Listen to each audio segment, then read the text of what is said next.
Good morning students. पिछली video में हमने अध्याय 14 सांख्यिकी का 14.1 के 2 क्वेश्चन देखे थे। उसकी 2 विधियाँ देखी थी। पहली थी अपनी पग विचलन विधि और दूसरी थी अपनी डायरेक्ट मेथड थी जो। तो इसी के बाद हम देख रहे हैं, आगे हम देख रहे हैं। अब हमारा अगला है चैप्टर नंबर है 14.2 या प्रश्न नंबर 14.2 है। इस क्वेश्चन में हम पहला क्वेश्चन लेके चलते हैं, क्वेश्चन नंबर 1, और इसी की शुरुआत करते हैं। एक क्वेश्चन है आपका, निम्नलिखित सारणी में किसी अस्पताल में एक विशेष वर्ष में भर्ती किए गए रोगियों की संख्या या रोगियों की जो आयु है वो आपको दर्शाई गई है। मतलब किस वर्ष में कितने कितने रोगी उस अस्पताल में आए थे या कितनी उम्र के रोगी उस अस्पताल में भर्ती किए गए थे, उसकी एक पूरी सारणी दी गई है। इस सारणी के आधार पर आप लोगों को 2 चीज़ें निकालना है। पहला माध्य निकालना है और दूसरा निकालना है बहुलक। मोड और मीडियन आपको मोड और मीन आपको निकाल के दिखाना है।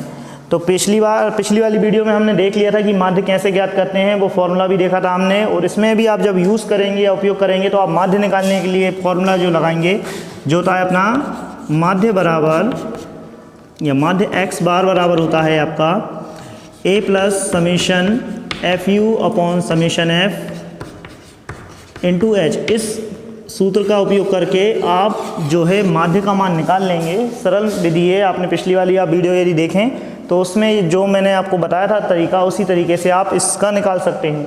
आज एक नई चीज़ हम देख रहे हैं जो हमें निकालना है बहुलक। तो हम यहाँ से निकालते हैं बहुलक,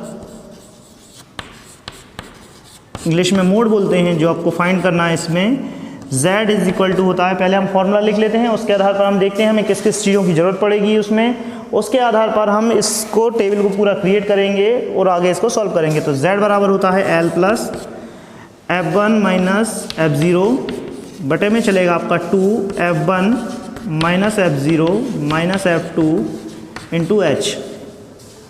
इसका मतलब है आपको इस प्रश्न को हल करने के लिए क्या क्या चाहिए? L का मान चाहिए, F1 का मान चाहिए, F0 का मान चाहिए है, F1, F0, F2 और H का मान चाहिए। हम इन सब चीज़ों को लिख ले रहे हैं सीरियल से कि क्या चाहिए हमें। इसका मतलब है हमें L का मान चाहिए क्या है। इसके बाद हमें L के बाद चाहिए F1, F0, F2, उसके बाद H और 1 2 3 4 और 5 1 2 3 4 5 ये चीज़ें हो गई हैं। बस इतने यदि मान हमें हैं, हमारे पास हैं, इतनी चीज़ों के यदि मान हैं तो हम इजीली इसके मान आंसर निकाल सकते हैं कि क्या आएगा। सॉल्व करना चालू करते हैं। अब देखिए, बहुत अच्छा क्वेश्चन है। इस क्वेश्चन में मान के चलिए पेपर में ये क्वेश्चन आता है, तब आपको एक चीज़ का फ़ायदा क्या मिलेगा कि आपको कोई तालिका बनाने की ज़रूरत नहीं है, कोई टेबल बनाने की ज़रूरत नहीं है। आप सीधा जो तालिका आपको क्वेश्चन में दी है उससे L, F1, F0, F2 और H के मान निकालिए, सीधा सूत्र में या फॉर्मूले में पुट कीजिए और आंसर लेके जाइए। इसलिए मेथड बहुत सरल है।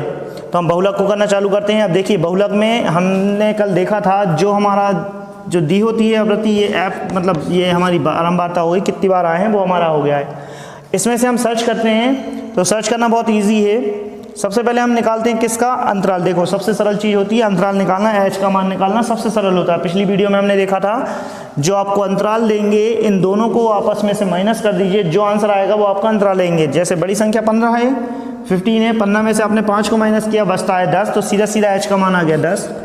जरूरी नहीं है कि पहले में से, आप किसी में से भी एक दूसरे को माइनस करेंगे आंसर 10 ही निकलेगा आपका, 10 ही निकलेगा।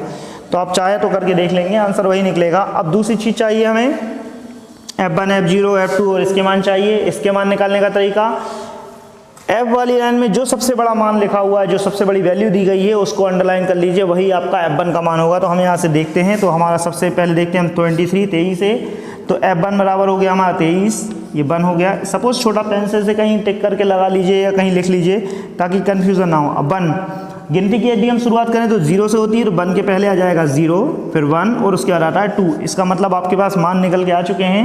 F1 का मान हो गया 23, तो ये आपने ले लिया है 23। 0 का है, F0 का हो गया अपना है 21, तो F0 का 21। F2 का यदि हम देखें तो 14 है 14। ये 3 मान आ गए। अब बचता है किसका मान आपके पास? L का मान। इसे मिटा देते हैं हम। L का मान निकालना है। L का मान निकालना भी सरल है। जो सबसे बड़ी डिजिट आपने ली थी उसको देखें तो हमने सबसे बड़ी डिजिट ली थी 23। उसके जस्ट सामने 2 डिजिट लिखी हैं, 2 अंतराल लिखे हैं, उन दोनों में से जो छोटा लोअर लिमिट जो है छोटी जो है तो ये अपना 35 है। 35 किसकी वैल्यू हो गई है अपनी एल की।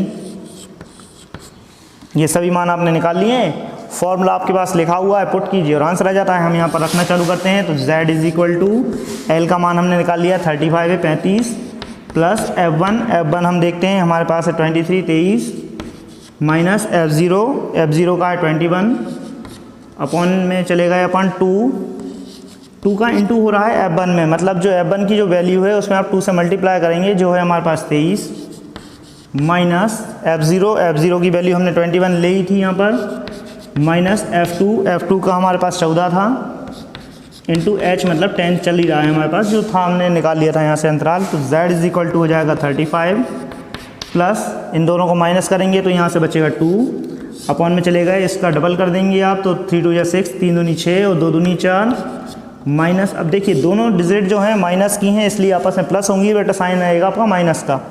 4 और 1 हो गया 5 और 2 और 1 हो गया 3, 35 33 हो गया है, लेकिन साइन माइनस का इंटू 10 चल रहा है, 10 अपना है यहाँ पर। Z इक्वल 35 प्लस 2 यहाँ से इनको माइनस कर दीजिए तो ये जाएंगे 6 में से 5 माइनस हुआ तो 1 हो गया, 4 में से 3 माइनस हुआ तो 1 हो गया है, इंटू 10 चल रहा है यहाँ पर हमारा, 10 को हमने वहीं का रहने दिया। मल्टीप्लाई कर दीजिए क्योंकि एक दूसरे से क्रॉस नहीं हो रहे हैं, ये आप देखेंगे विषम संख्या है सम संख्या है, क्रॉस नहीं हो रही हैं तो मल्टीप्लाई कर दीजिए। तो हमने देखा 10 का 2 में किया तो पहले नीचे कर लेते हैं थोड़ा सा फिर आगे चलते हैं। 35 प्लस 10 का 2 में किया 20 अपॉन 11 हो जाएगा, 22/11 हो गया। मेथड क्या है, या तो इन दोनों को डायरेक्ट जोड़ दें या इसको क्रॉस कर लें, दशमलव में आंसर आएगा उसको उठा के अपन प्लस कर देंगे तो हम सीधा यहाँ पर डिवाइड कर लेते हैं। तो 20 से आपने डिवाइड किया है 11 से, एक बार चला जाएगा तो ये हो गया 1, यहाँ से आप माइनस करेंगे तो 9 बचेगा, नहीं जाता तो डॉट लगाया आपने, यहाँ हो गया 0, यहाँ से आप देंगे 8 टाइम में क्योंकि 9 टाइम में 99 आ जाएगा तो यहाँ हो गया 88, फिर क्रॉस हो गया, यहाँ से 2 बचा आपका, यहाँ से आपने 0 ले लिया, फिर 1 टाइम में जाएगा। इसका मतलब दशमलव के 1 अंक तक निकालेंगे, आगे आप निकालेंगे तो और संख्या निकलेंगी, लेकिन हमें दशमलव के 2 अंक तक ही रखना है। तो हमने देखा कि इसमें डिवाइड करने पर आ रहा है 1.81 या 1.81, तो हम उसे निकाल लेते हैं। तो यहाँ से बचा अपना Z बराबर 35 प्लस 1.81, दोनों को प्लस कर देते हैं हम, तो Z इक्वल, ये बिना दशमलव वाली संख्या है दशमलव, ये भी बिना दशमलव वाला है, 35 में 1 जोड़ेंगे 35 और 1 36 मतलब 36.81, ये आ गया हमारा आंसर। तो Z इज इक्वल टू हो गया है 36.81 लगभग, क्योंकि दशमलव के आगे और संख्या जाएंगी। तो इसका मतलब ये है कि ये मेथड देखिए कितना टाइम लगा आपको, ज़्यादा से ज़्यादा 3 से 4 मिनट में आपने ये पूरे में वैल्यू पुट की और आंसर लेके आ गए हैं। बस इसमें क्या चाहिए कि आपने सही मान निकाले हों, सही से उनको जमाया हो, सही से गुणा किया हो और काटा पीटी करके आपने जो भी डिवाइड करना है भाग देना है और आंसर लेके आ गए। तो आप इस प्रकार से करें क्वेश्चन, और भी जो क्वेश्चन है उन्हें करके देखें। माध्य इसमें निकालना है, माध्य का तरीका मैंने आपको बता ही चुका था पिछली वीडियो में, तो आप उससे माध्य निकाल लीजिए। तो ये हो गया पूरा आपका क्वेश्चन सॉल्व। Thank you.